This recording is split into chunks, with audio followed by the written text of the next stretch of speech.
सुप्रभात साथियों। हम देख रहे थे कितने प्रश्न करो ममता काले का जो खंडकाव्य है उसके बारे में हम चर्चा कर रहे थे।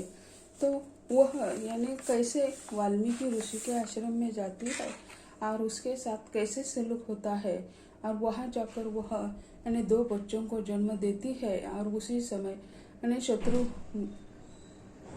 शत्रुघ्न वहीं पे जाते हैं और उसके बाद यानी वह कहती है कि यानी किस तरह यानी उन्होंने देखा और उस जन्मों का संस्कार भी उन्होंने कर दिया। क्षत्रिय होने के नाते उन्हें जो संस्कार करने थे वह भी उन्होंने कर दिया।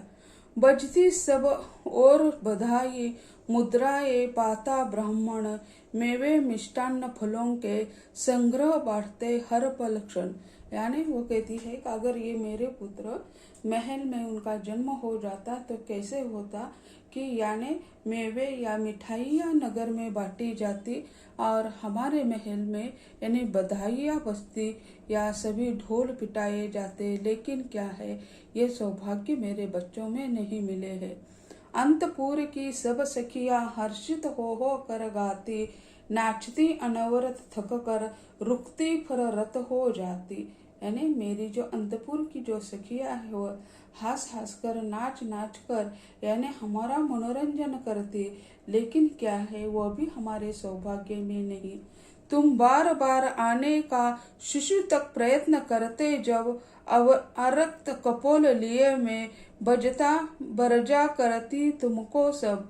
यानी तुम बार बार आने का यानी शिशु तक आने का प्रयत्न करते हो, लेकिन क्या है यानी उसका कपोल चुमने का भी प्रयत्न करते हो, लेकिन यह यानी सत्य नहीं है। मैं सिर्फ कल्पना करती हूँ, क्योंकि उन्हें भी पता नहीं है कि सीता कहाँ है, कहाँ आश्रम में रहती है।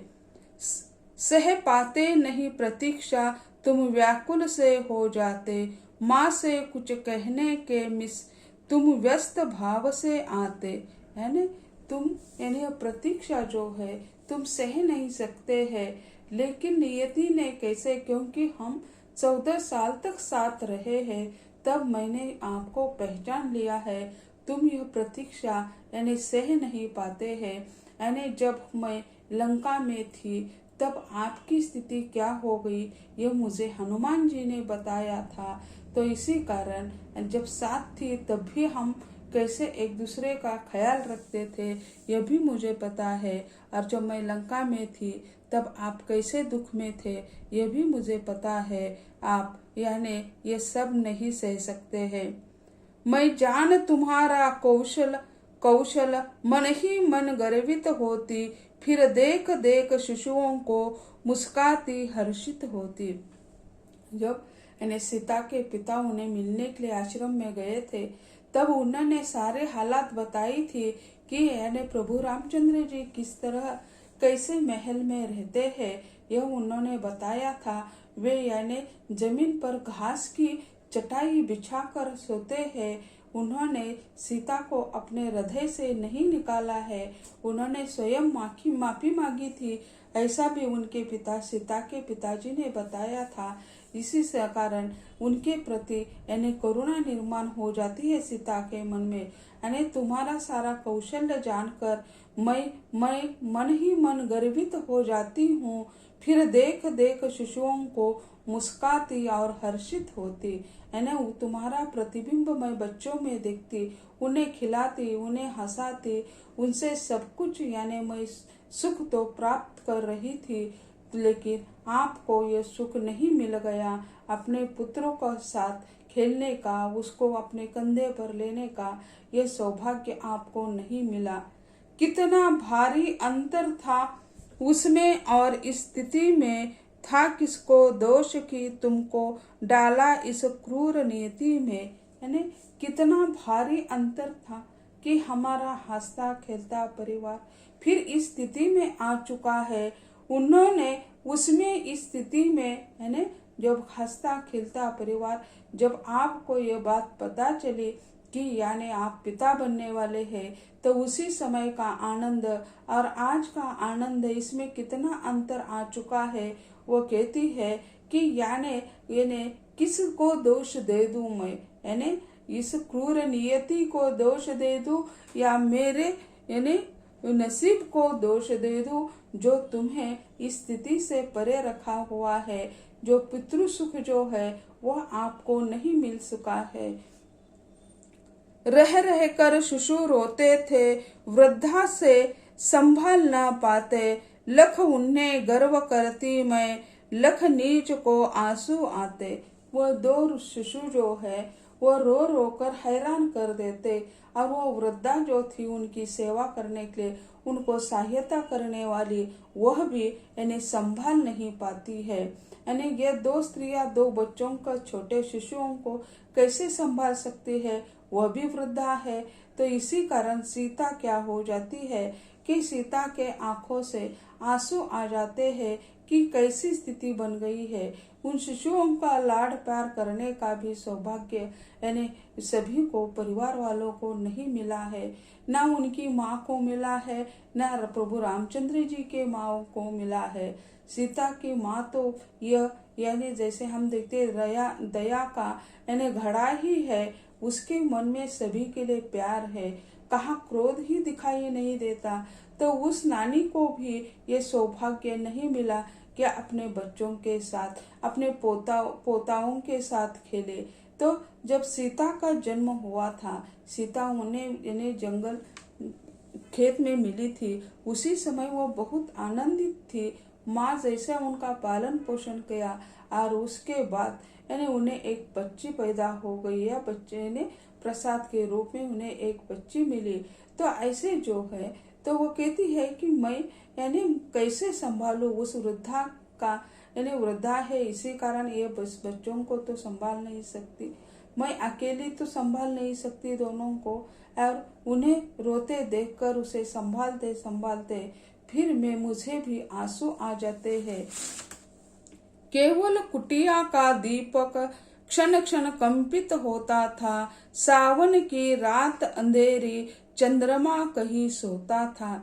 यहाँ घने वन में यानी कुटिया में आश्रम में है, वहाँ केवल कुटिया का दीपक क्षण क्षण कंपित होता था। यानी बाहर घना बाद यानी अंधकार है और सावन के मास में तो यानी बारिश रुकने का नाम नहीं लेती है और सावन की रात अंधेरी, क्योंकि यानी सावन के मास में यानी आकाश में घने घने बादल होते हैं। इसी कारण चंद्रमा का जो प्रकाश है कहाँ लुप्त होता है ये पता ही नहीं है। चंद्रमा कहीं सोता था, यानी चंद्रमा की किरणें धरती पर नहीं आती थी, सारी जगह अंधेरा ही अंधेरा दिखाई देता था, क्षण कंपित होता था, हर एक क्षण क्षण उन्हें डरावना लगता था। ऐसा वो कहती है। लवकुश के रक्षा साधन मुनिवर ने कर आयोजन, विधिवत संस्कार किया सब दोनों शिशुओं का मार्जन। यानी लव कुश के रक्षण के लिए जो विधियां करनी है, रक्षा साधना करनी है, सब कुछ मुनियों ने कर दी है और उसका आयोजन स्वयं उन्होंने कर दिया और उसे विधिवत संस्कार किया सब दोनों शिशुओं का मार्जन। दोनों शिशुओं के जो कोई विधिवत संस्कार करने हैं वे उन्होंने कर दिए हैं। सुन्न मंत्र मनस्वी वाणी, रिपुद मन उदास हुए मन, आज्ञा ली दर्शन पाए, फिर लौटे अपने मधुपन। यानी मंत्र जो है वह सब कुछ सुनते रहते हैं और वे उदास भी होते हैं कि यानी हमारे पिता कौन है, यह बार बार सवाल उन्हें पूछते हैं। तब आस किरण चमकी थी, शायद तुम सुनकर आओ, मेरी खातिर न सही निज शिशुओं के खातिर आओ। तो वो कहती है कि यानी मुनिवर ने सब कुछ यानी क्या कर दिया था, यानी उसे सुनाया था, उसे विधिवत शिक्षा दे दी थी सब। तब यानी जब वे यानी यह प्रसंग आ जाता है कि यानी वे बच्चे उनकी बात तो सुनकर मेरे लिए मत आना, लेकिन मेरे बच्चों के लिए तो आना, मेरे है तो उसी तरह तुम्हारे भी ये बच्चे हैं। वंचन बनी यह आशा, तुमको अवकाश कहाँ था, रघुकुल की कीर्ति पताका का भार तुम्ही पर तो था। तो वो कहती है आशा थी, आशा करना ये कोई गलत बात नहीं। वो कहती है कि वंचना बनी यह आशा, यानी मेरी जो यह आशा थी वो वैसी ही रह गई। तुमको कहाँ अवकाश मिलता, तुम्हें कहाँ समय मिलता, हमें याद करने के लिए भी शायद समय नहीं मिलता होगा, क्योंकि रघुकुल की कीर्ति पताका का भार तुम्हारे कंधे पर था।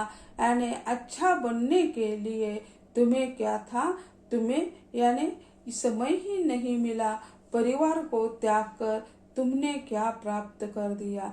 तो राजा का कर्तव्य मानते हैं कि यानी उसे स्वयं का निज सुख नहीं होता है, दूसरों के सुख के बारे में वह सब कुछ करते हैं। तो एक प्रसंग है कि यानी सीता का यानी निर्वासन होने के बाद उनकी शादी का यानी शादी की सालगिरह थी।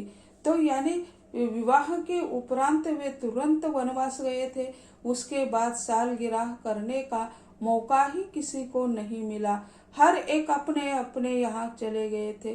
राम और लक्ष्मण वनवास चले गए थे, और भरत जो है, भरत ने तो नंदीग्राम जाकर वही रहे थे। शत्रुघ्न संभाल रहा था अपना सारा राजकाज, उनके भरत के आदेश पर ये राजकाज कर रहा था। तो इसी कारण सभी दुखी थे। तो प्रभु रामचंद्र जी कहते हैं, अरे तुम तो ऐसे क्यों दुखी बैठे हो, शादी की सालगिरह मना लो। सभी मनाते हैं, यानी सभी को खुशियां देने का काम करते हैं, लेकिन प्रभु रामचंद्र जी अकेले ही रहते हैं, क्योंकि उनके साथ उनकी पत्नी जो भार्या जो है सीता उनके साथ नहीं है। माँ दुखी होती है।